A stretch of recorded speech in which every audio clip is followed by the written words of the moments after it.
Finally, it's fun to confess. My name is Carrie, and my beauty confessional is that from about the 8th grade, I always used the same Revlon blush, which was called Wine with Everything. I still remember. And I used it until they discontinued it, which is probably well into my 20s when I probably should have tried another product. At the same time, I was using this frosted purpley pink lipstick, which is probably also Revlon from the drugstore, and I believe it was called Iced Champagne.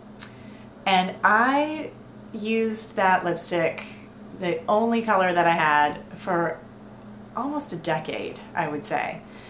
I wore it with everything. I wore it day, I wore it night. It was just my lipstick. And it was the 80s, so give me that. But finally, in the early 90s, I was taken to a department store to go to the Christian Dior counter, and they gave me a makeover, which I'd never had before. I don't think I'd even bought department store makeup at that point. And I got a lipstick called Fig, which they had to talk me into. And then I bought it. It was certainly the most expensive lipstick I had ever purchased, probably the most expensive beauty product I had purchased at the time.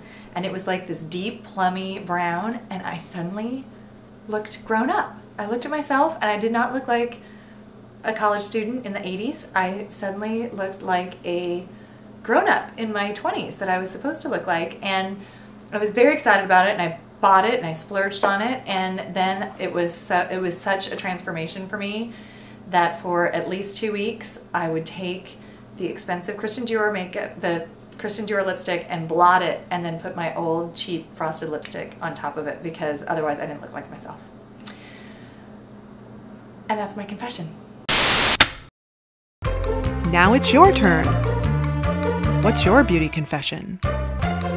Visit www.realself.com/confess.